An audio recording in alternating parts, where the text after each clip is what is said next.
This is KSI Widow from Transformers Age of Extinction Studio Series line. She is modeled after a concept vehicle or concept character that was not in the movie. I picked this figure up over at Amazon.com and I kind of bought it on a lark and kind of a curiosity. I was not actually excited to get a hold of the figure because, quite frankly, the pictures looked awful, which is weird because the pictures that Hasbro has supplied have a desaturated color to the figure.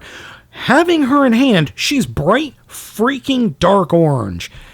And it's absolutely amazing. More figures with this color palette, please. Head sculpt is absolutely amazing. I have no notes on this thing. It looks great in hand. There is so much detailing happening here. I'm just blown away. I really am. The molding is perfect. I would not change a thing. The figure also feels incredibly good in the hand, except for the hips and the knees are just a little bit too loose. I could fix... and the thigh swivel, specifically on the right leg, is too loose. Left leg's just fine.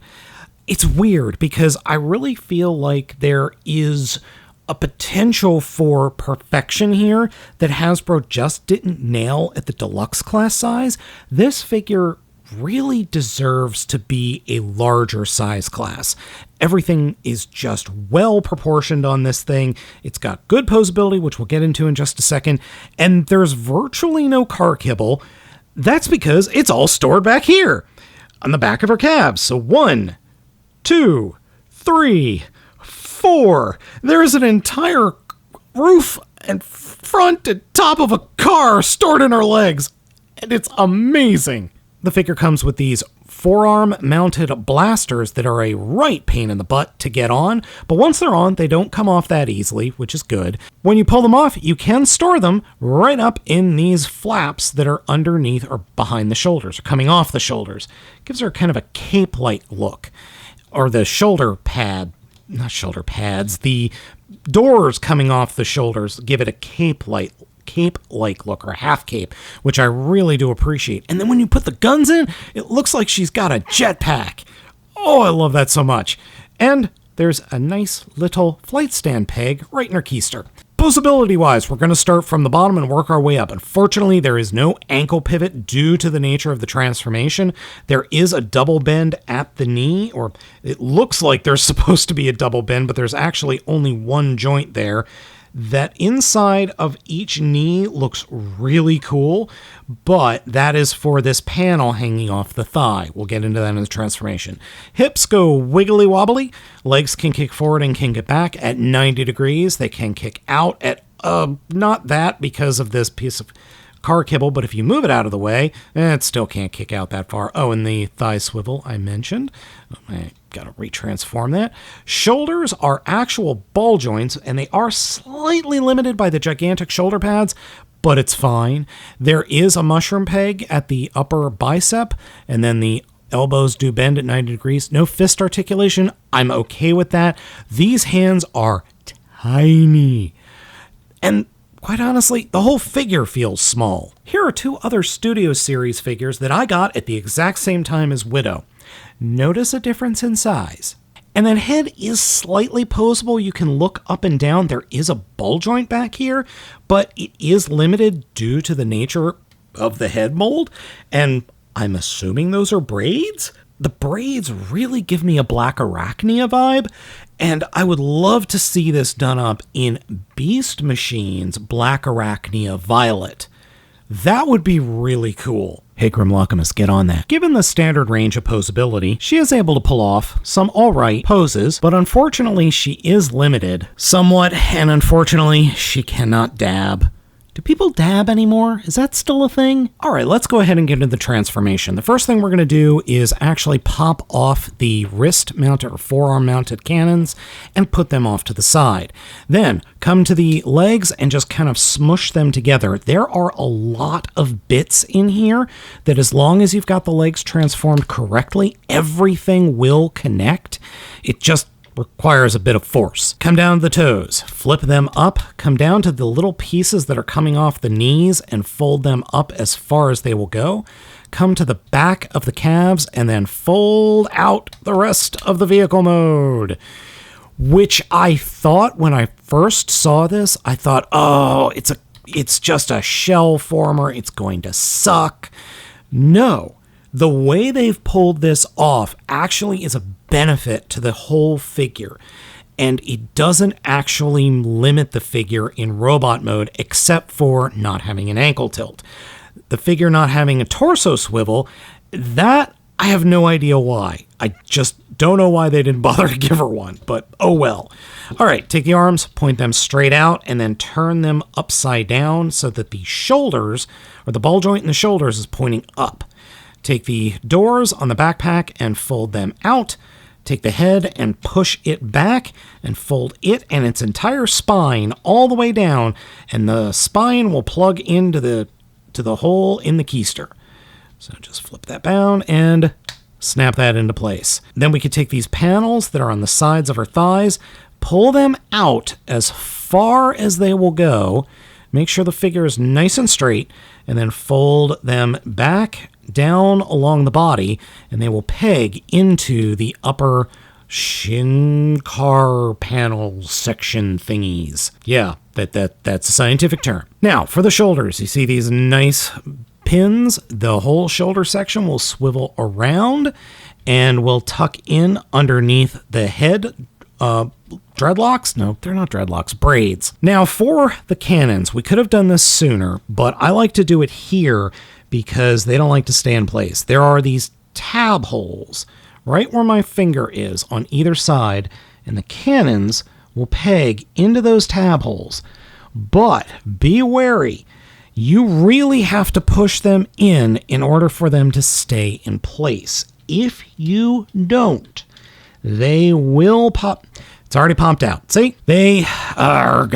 It's really frustrating getting these in there and getting them to stay in place. You know what? Sometimes you get the accessories and sometimes the accessories get you. So I'm just going to unpeg them and throw them out. Honestly, they do fit in there. I just can't get them in there right now. So fold those shoulders back and put the hands in place and tuck the arms and elbows underneath the robot head.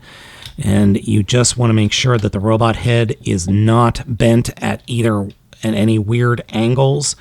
Just get those arms in there, Oh, you know what? It would help if I actually showed that to you and didn't get the car mode in the way. Next, turn the shoulder pads down and bring the whole car mode or front of the car mode down, and they will peg into place inside or connect to the panels that were attached to the hips.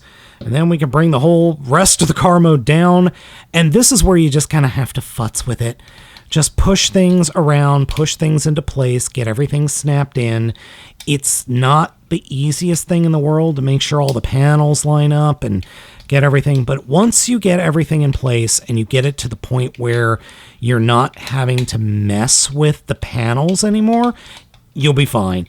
It'll be good. It won't go anywhere. And then come to the back and fold down the rear bumper. And that's it. The McLaren alt mode that she transforms into is very nice. I think this is probably one of the best looking Studio Series Transformer movies alt modes that we've gotten. It's really, really nice. Yes, there is a lot of clear plastic here. You've got the rear windscreen, you've got the side windows, and you've got the front windscreen.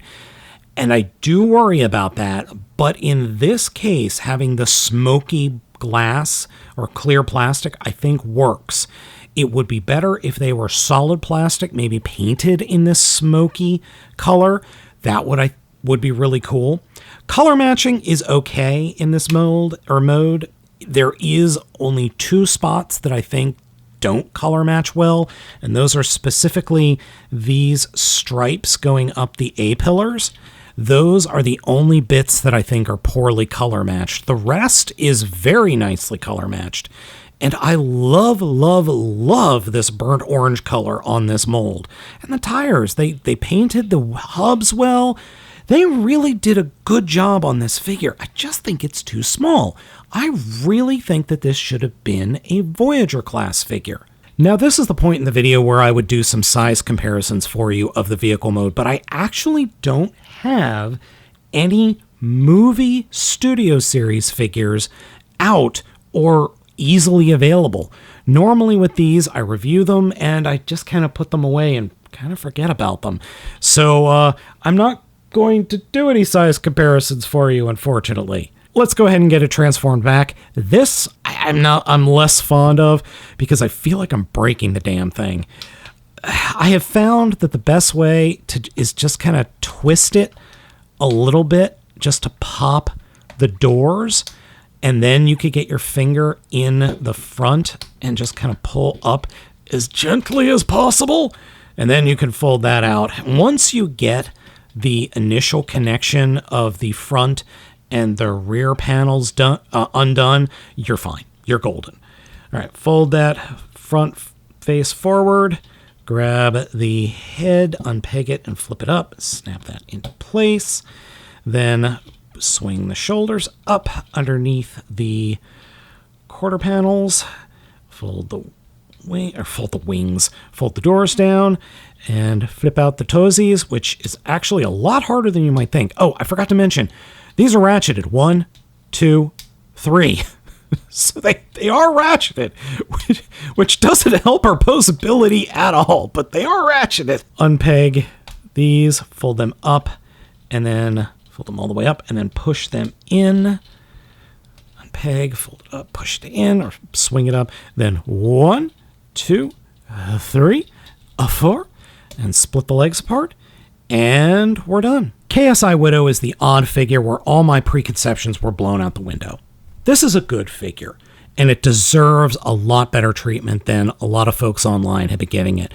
The paint job is amazing, which, dang it, Hasbro, get better pictures or get better photographers.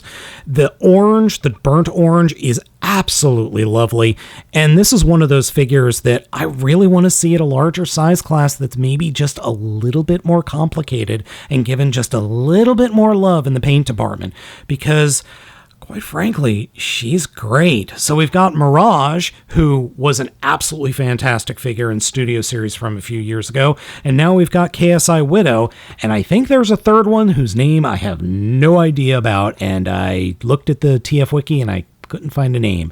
So here's hoping that third one gets made, because this thing's great, and I'm really curious to see if third parties decide to adopt this character and make something cool out of it. So folks, let me know what you think of KSI Widow down in the comments. Thank you all for watching. I have been Baltmatrix, and I hope you all have a wonderful day.